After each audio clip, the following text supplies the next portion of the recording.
for 500 million. The government pay adamant to their call, and as at last week, between Wednesday last week and now, the bandit has opted to call several parents. All of us are receiving calls from the bandit on daily basis, threatening that it's either we come to pay the ransom and rescue our children, or else they will kill them. And that is what is necessitate this meeting this morning, because the threat is becoming too hard on us, and we know anything can happen. We don't want to give chance for something to happen, and then you now see government calling and say, we condole with the families, because it has become our language in this country that the government, out of their own negligence, will allow things to happen, and you will hear them sending condolences everywhere. Now that today our children talk to us, we are happy, we heard their voice, but it is the best time that government should do what they could do to rescue them, than when they will be silenced permanently and government will be the one that will be talking to us. It will not mean anything to us. We are calling on government to help us. That's why we are here. But in fact, the first thing that was released, we tried to have a way to see them, even at the hospital. We were not allowed to see them. We met them here when they brought them here to hand them over to their parents, and we spoke with some of them. The second set, the Commissioner for Internal Security himself was the one that brought them and handed them over. But I was actually on ground, but I could not have access to the press to talk to the press. And from the last meeting we have with them before the release of the 10, we were not allowed to meet them again, and government have not called us again to tell us what they are doing as to the release of the remaining people. What we are saying is that government have taken a stand, and if you listen to a program, an Hausa program that His Excellency Governor El-Rufai had recently, he still stand on his ground that government will not pay a dime as ransom for the release of anybody, including even if it is his own son. He will not do it. That has made us to lose our hope in government intervention. You understand? And he now told us that he made it clear that they are working with the security agencies to get these children rescued. But we are not seeing it working, because by today is 36 days. In the history of kidnapping, we discover that people never last up to a week before they are rescued. It happened in airport. Everybody in this state know that the airport authority pay ransom, and the El-Rufai never said anything about it. But in our case, he said he will arrest whoever is found negotiating with bandits. The Minister of Environment was in Kaduna when we heard of it. We sent some people to make a contact with him.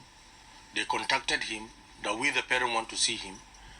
And he sent a message that he sympathized with us, but he's busy. He's traveling to Abuja for 1 or 2 meetings. Since then, we've been trying to even meet them. There is no way out. Up to now, we have not met any of them. The federal government, nobody from the federal government to even address the parent. So far, we're just on our own.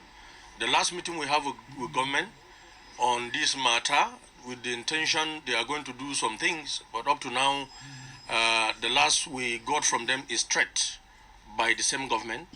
And we are not afraid of their threat, because our children are still there. We are working tirelessly day and night to see our children out. And we will not rest. We will continue. That is why you see us today. We're holding this meeting, because most of the parents were being called by this kidnapper, like the secretary said. And we've been talking to them. We've been appealing to them to forgive, because we try. Government said, they told us, the kidnapper themselves told us they heard what government said. That, but them, it is money they want. We should go and provide money if we want our children. And we told them we will not negotiate one by one. We want to negotiate the entire life of the children of the 29. And we are still doing that. We are talking to them and we are appealing to them. Any day, you can't call them until they are the one who call you. They are the one, if you try the number back, you won't get them. But when you will be on your own, you will just receive a call from them. They will tell you, how are you doing? The last time they called me, the last time I spoke with them, when they said 500 million, I shouted, where do we get this money? We are not government, we are just parents. Some of us don't have any work. Some of us are riding Okada. We even sold, we are trying to sell our Okada to even see to get to you. So some of them are dismissed, some of them, RFI dismissed most of the parents from work. So they don't even have anything to do. So we explained to them. So they said, we should try and get money and bring and rescue our children. So they have been calling since that day, and we've been receiving their call, and we've been pleading to them to really help us. That is it so far. Calling the federal government, the state government, even though the state government have made some statement, we're appealing to them to reverse that statement they made, to come to our rescue. The federal government, we're calling on President Muhammadu Buhari. He did that in Kanu, in Kasina, when he was in Daura, when they kidnapped student Kankara boys, and he was there, and they brought them back. We're appealing to him to find a lasting solution to bring our children back. The governor, Masari, also, he was there, and they worked tirelessly to bring these children back. We were also appealing to RFI to look at the way Masari did his own and bring those children out, to also come to our rescue. We're appealing to them. We're appealing to federal government. The Minister of Environment, this school is under his territory. We're calling him to do something. He's up to now, we have not heard a word from him. The DG of the forestry, we are begging him to also come to our rescue because we have not heard anything from him. The last we heard, he just came and just entered the school and walk out without not talking to anybody. So we're appealing to them to look at this matter critically and help us out, because some of us are not sleeping, because these children, we brought them to school to study, to become better children in the society. Today, you send your children to school, and what you get is distant. So we're appealing to federal government and the state government, the Senate, the Senate President, the Minister, the House of Reps. We are calling on everybody. The Kaduna State House of Assembly. We are calling on them to come to our aid, because at this junction, we are getting tired of this issue. Please, they should come to our aid.